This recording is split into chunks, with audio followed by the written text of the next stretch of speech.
साथियों जय हिंद। साथियों आज हम अपने इस लेक्चर में 10 के दम सीरीज के अंतर्गत हिस्ट्री के 10 बहुत ही इंपॉर्टेंट क्वेश्चन पर चर्चा करेंगे। साथियों ये 10 का दम सीरीज हमारी बहुत ही इंपॉर्टेंट है। इसमें 900 क्वेश्चन का कलेक्शन हो चुका है जो किसी भी एग्जाम्स के लिए आपके लिए बहुत ही लाभप्रद सिद्ध होंगे। इसको पढ़ के जाइए, इसको नोट कर लीजिए, इसको रिविजन करते रहिए और डेली जो करंट अफेयर चल रहा है उसको देखते रहिए। सामान्य हिंदी, जनरल हिंदी क्लासेस चल रही हैं, साइकोलॉजी क्लासेस चल रही हैं, एकेडमिक में इंग्लिश है, मैथ है, फिजिक्स है, केमिस्ट्री है, क्लासेस चल रही हैं। इसका आप लाभ उठाइए। कैलिबर अड्डा विजिट करिए, प्लेलिस्ट में जाइए और बहुत सी और भी क्लासेस हैं। आपके सेंट्रल गवर्नमेंट के स्कीम्स पढ़े हैं, ट्रिक्स पढ़े हैं, उसका आप पूरा लाभ उठा सकते हैं। साथियों आइए देखते हैं आज के 10 के दम सीरीज में हिस्ट्री के 10 बहुत ही इंपॉर्टेंट क्वेश्चन। साथियों पहला क्वेश्चन है कि कांस्य नर्तकी की मूर्ति कहाँ से प्राप्त हुई है? तो ये कहाँ से मिली? सिंधु सभ्यता का दूसरा सबसे बड़ा नगर हड़प्पा के बाद मोहनजोदड़ो में प्राप्त हुई है। कहाँ?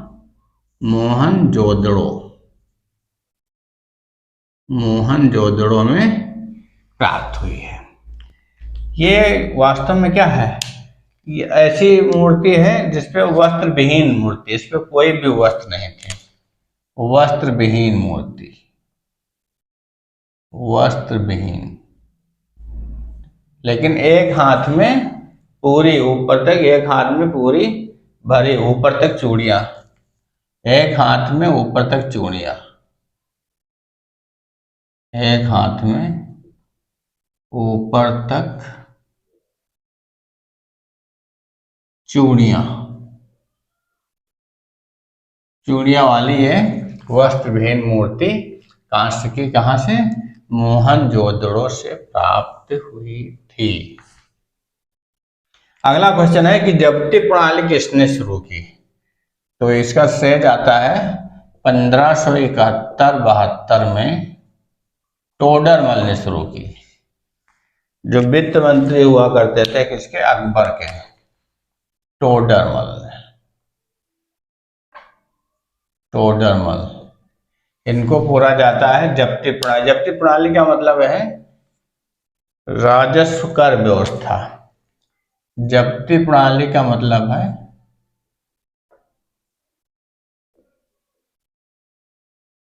भू राजस्व मतलब एक प्रकार का कर है, भूकर भी समझ कर। ये किसने शुरू की थी? टोडरमल ने सबसे पहले। थर्ड क्वेश्चन है औरंगजेब द्वारा दक्षिण में विजित राज्य कौन थे? विजयनगर और गोलकुंडा। विजयनगर और गोलकुंडा, सॉरी बीजापुर एंड गोलकुंडा, विजयनगर नहीं, बीजापुर एंड गोलकुंडा, बीजापुर एंड गोलकुंडा। दो राज्यों के मुश्किल से वो भी जीत पाया था। दक्षिण में दक्कन में पहले दक्कन का एक सूबेदार भी रहा था, तो बीजापुर एंड गोलकुंडा को ये विजित कर पाया था, लेकिन ये बहुत महत्वपूर्ण राज्य थे। धर्मत का युद्ध कब हुआ? बहुत इंपॉर्टेंट युद्ध है धर्मत। जब शाहजहां बीमार था तो ये 15 अप्रैल 1658 में हुआ धर्मत का युद्ध। ये उज्जैन से कितनी दूरी पे? लगभग 15 मील दूरी पे, उज्जैन से 15 मील की दूरी पर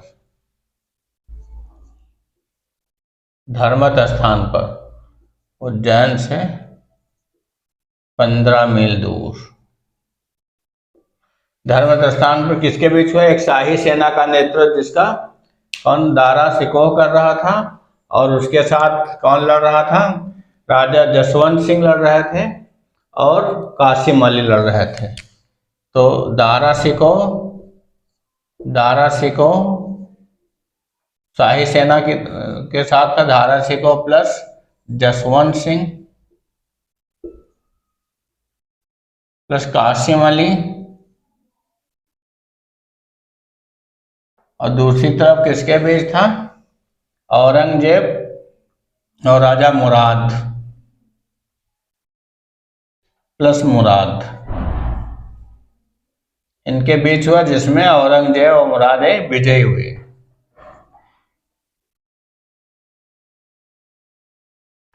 ये विजयी हुए। अगला क्वेश्चन है कि अकबर का सैन्य प्रमुख क्या कहलाता था? तो अकबर के समय मुगल कालीन व्यवस्था में सैन्य प्रमुख क्या कहलाता था? मीर बख्शी कहलाता था। मीर बख्शी। मीर बख्शी का काम क्या होता था? ये तो सुरक्षा देना था ही, महल की सुरक्षा करना, और क्या करना था? राज्य की देखभाल करना और मनसबदारी प्रथा का संचालन करना, ये सब इसके कार्य थे। और सेना की नियुक्ति करना, सेना में नियुक्ति करना, और सेना का रसद प्रबंधन करना, ये सब किसका कार्य था? मीर बख्शी का कार्य होता था। अकबर का सबसे अंतिम अभियान कौन था? कौन था सबसे अंतिम? तो किसको हराया था?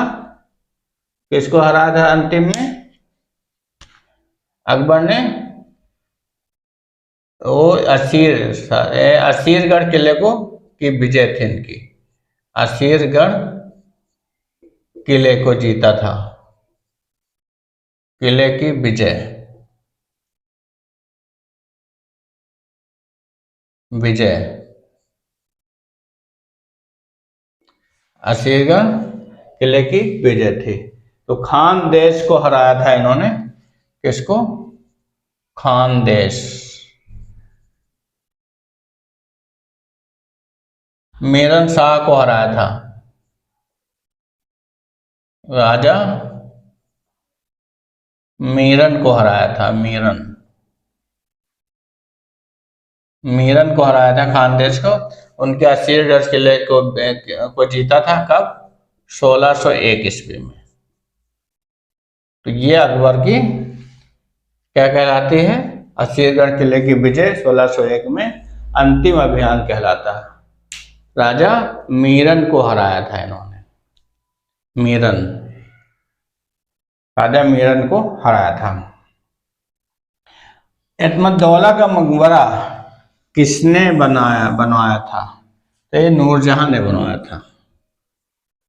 नूरजहां। मिर्जा गियासुद्दीन बेग की स्मृति में। मिर्जा गियासुद्दीन बेग की स्मृति में। ये कौन थे? इनके पिता थे। पिता थे। और ये जो बनवाया था, इनकी उपाधि थी, इनको उपाधि दी थी। इनकी उपाधि थी एतमद्दौला। एतमद्दौला। एतमद्दौला का मकबरा इसीलिए कहा जाता है। मिर्जा गियासुद्दीन बेग की स्मृति में, पिता की स्मृति में नूरजहां ने बनवाया था। इनकी उपाधि थी एतमद्दौला, इसलिए एतमद्दौला का मकबरा कहा जाता है। शाहजहां के शासन में कौन यूरोपीय यात्री आया? तो ये आया था पीटर मुंडी। पीटर मुंडी यूरोपीय था, ब्रिटिशर था। ये ब्रिटिश था, इंग्लैंड से आया था। कब आया था? ये 1628 में आया था। 1628 में इंग्लैंड से सूरत आया था। इंग्लैंड से सूरत आया था। सूरत आया, यहाँ 2 साल रहा। फिर 11 नवंबर 1630 में आगरा के लिए निकला। आगरा के लिए चला,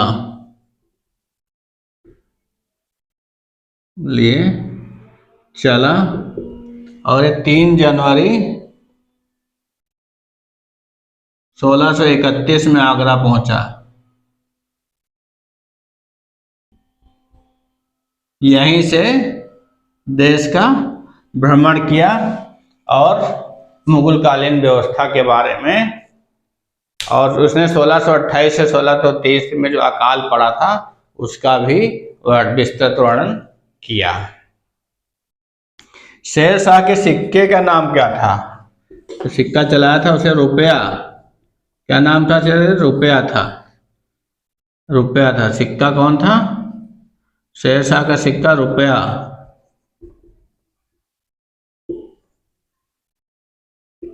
वो रुपया चलाया था, रुपया। और जो तांबे का, ये चांदी का था। किसका था? चांदी का, चांदी का था और रुपया था। और जो था आपका तांबे का जो सिक्का था, तांबे का था, उसे दाम कहा जाता था, दाम, दाम। और जो सोने का सिक्का था, सोने का सिक्का था, उसे क्या कहते थे? मोहर कहते थे, मोहर। तो ये बहुत इंपॉर्टेंट है। शेरशाह के नए सिक्के का नाम था, वैसे जो चलता था प्रचलन में रुपया, जो चांदी का होता था। तांबे का जो सिक्का था उसे दाम कहते थे, सोने का सिक्का था उसे मोहर कहा जाता था। फिर है गुजरात विजय की स्मृति में किसका निर्माण हुआ? अकबर ने बुलंद दरवाजे का निर्माण कराया। अकबर ने बुलंद दरवाजे का निर्माण कराया। बुलंद दरवाजे का निर्माण कराया। ये निर्माण कब हुआ था? 1571 में हुआ था, 1571 ईस्वी में। और ये 42 सीढ़ियों के ऊपर है, 42 सीढ़ियों के ऊपर। 42 सीढ़ियां चढ़ के जाओगे तब पहुंचा जाता है, सीढ़ियों के ऊपर। लाल बलुआ पत्थर का बना, लाल बलुआ पत्थर का बना प्लस संगमरमर, प्लस संगमरमर। संगमरमर भी लगे थे इसमें। लाल बलुआ पत्थर बना था, अष्टकोणीय आकृति। कितना? लगभग 54 मीटर ऊंचा, 54 मीटर ऊंचा, 34 मीटर चौड़ा है। कैसी आकृति है? इसकी आकृति है अष्टकोणीय, अष्टकोणीय आकृति है।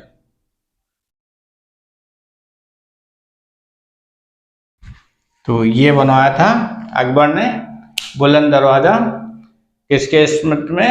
गुजरात विजय की स्मृति में ये बनवाया था बुलंद दरवाजा, फतेहपुर सीकरी में, जो लगभग आगरा से लगभग वही 42 से 45 किलोमीटर दूरी पे है। कहाँ बनवाया? फतेहपुर सीकरी, फतेहपुर सीकरी में। आगरा से 42-45 किलोमीटर दूरी पे है, आगरा से 42 किलोमीटर दूर स्थित। तो ये रहे आज के हमारे 10 बहुत ही इंपॉर्टेंट क्वेश्चन। आशा है आपके समझ में आया होगा दोस्तों। ये बहुत ही इंपॉर्टेंट क्वेश्चन है हमारे। इनको आप मतलब इसको आप नोट डाउन कर लीजिए, इसका रिवीजन करते रहिए। 10 कदम सीरीज पूरा प्लेलिस्ट में जाके विजिट करिए। अच्छे लगे तो मेरे चैनल को सब्सक्राइब करिए प्लीज़, और शेयर करिए, लाइक करिए, कमेंट करिए, सजेशन दीजिए, हम उस पर ज़रूर अमल करेंगे और आपके विश्वास पे खरा उतरेंगे। साथियों, हमारे साथ बने रहिए, हमारे साथ पढ़ते रहिए, मस्त रहिए, व्यस्त रहिए, अपने लक्ष्य को प्राप्त करिए। जय हिंद साथियों।